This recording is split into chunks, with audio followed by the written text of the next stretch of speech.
Today we'll be giving a gameplay overview and review of the game Monstrous, created by Kim Brebach and published by Good Games Publishing and Secret Base Games.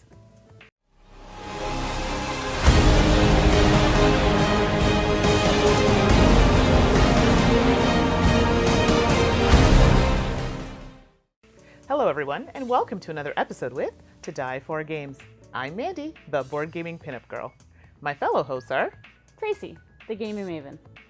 I'm Stephane, the game's teacher.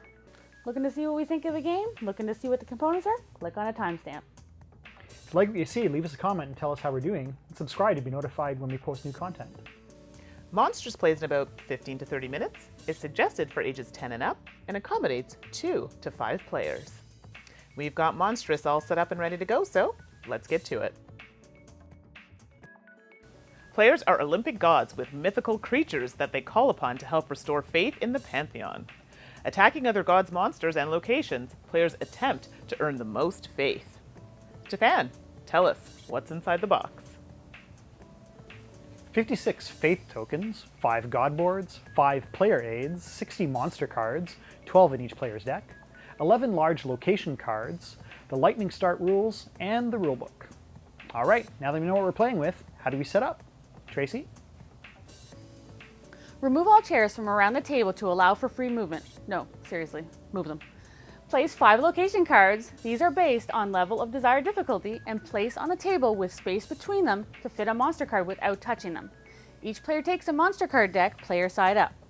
The youngest player shuffles their deck and randomly removes cards equal to the number of players playing. Each other player takes the same cards out of their own deck and all in the same order places their cards partially under the underworld side of their player board. Players shuffle their remaining cards with the bronze or red side face up, and then they cut the deck and place the bottom half on the top on the side of their player board. Place the faith tokens within easy reach of all players. Each player draws 3 cards from their monster deck. Now that we are all set up, how do we play? Mandy? There are 7 phases in a player's turn. 1. Throw a monster. The active player chooses one of the cards from their hand to throw, attempting to hit a location or a monster. Before throwing, the player chooses which side to have face up. Note, when a player throws their card, they must throw from outside the table edge. If the card goes off the table, the card is sent to their underworld. Important, cards need to be clearly overlaying a card to be considered a legal hit, but they do not need to be directly touching. 2. Trap monster powers. If the thrown monster card hits a trap monster, the trap monster's power triggers first. Hit, they are the ones with the red border. 3. Monster powers. Now the thrown monster's power triggers. The more tactical side is unique to each monster. The common side is the same amongst all monsters. 4. Location powers. If the thrown monster lands on one or more locations, the location's power triggers. 5. Gain faith from one location. Collect the number of faith equal to the number in the corners of the location card. 6. Extra throw. Look to see if any powers trigger the chance for an extra throw. Follow steps 1 to 5 until no more extra throws are available. 7. End turn. Once a player uses all their throws, their turn ends. They then draw a card from their deck, if possible. So, how does the game end? Stephane? The game ends when one player has no cards left in their hand after their turn is done, and they have passed. The other players get a final turn before scoring. Players add up their total earned faith tokens, then subtract 1 point for each card in their underworld area, draw pile, and hand. The player with the most faith points wins. So that is how you play Monstrous. So now we're ready to review the game Monstrous. What'd you guys think? I liked the color, I liked the theme, I liked everything about it. So it was a very enjoyable game for me. That was a cute little dexterity game with a theme that really appeals to me, so I liked it. Yeah, I too enjoyed this game, and we're going to talk a little bit more about why we liked it. So let's jump right to artwork and theme. Well, these are the same gentlemen who made Unfair, so it was very colorful, similar to that. I love the color, the artwork on the laying cards. Like you had like the various Greek, Roman scenes, which were very nice, very detailed, and all the various monsters that you're throwing at the cities were very accurate as well. So I quite like that, and the theme overall was pretty good. It was a little, I wasn't quite sure how the whole dexterity throwing these monsters onto the things were, but I get the idea of trying to get your faith from your followers, so that was kind of cool. Right. Okay. any game with a Greek or Roman mythology theme is gonna hook me in right away. So that really appealed to me. The artwork was good for the type of game that it is, and I enjoyed it. Yeah, and I would agree. Overall, artwork and theme was strong. I know you guys are a bit more have a bit more knowledge about the mythology and that sort of thing, so they would be the ones to know that if it was accurate. So we'll go with them on that. So overall, it was good.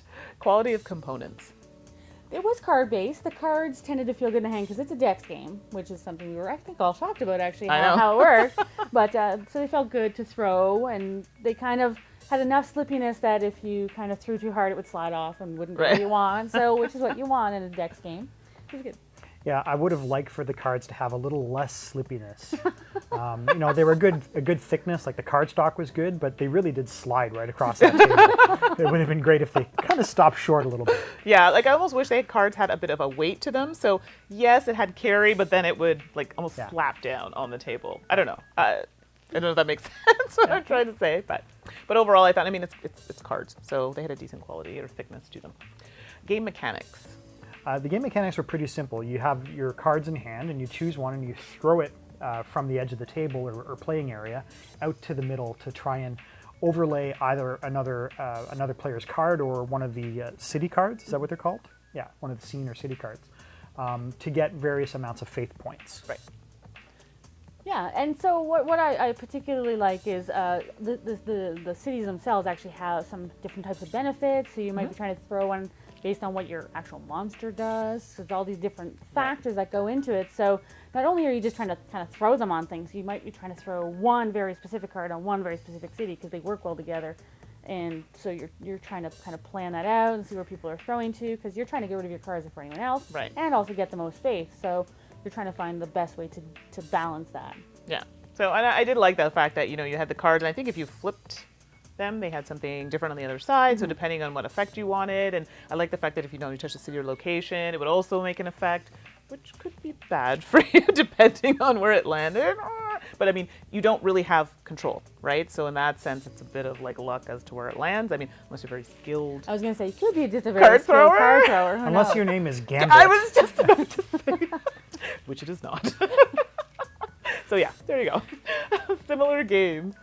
Well, there's a lot of dex games. I don't know if I know another card dex game. Well, we played Problem Picnic. It's not the same. That's true. You're rolling dice onto Right. cards. So I like that there's a unique But there mechanic. was, in that game, they had one where you had to throw, I think it was one of the special cards that they had where you to overlap the other picnic so cards. yeah. But it wasn't That's true. purely that. I don't know. Is there any other ones that you guys can think of?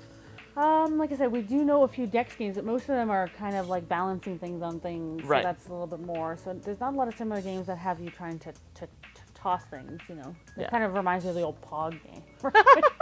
Yeah, Yes, I am that old. Hey, I used to play them too.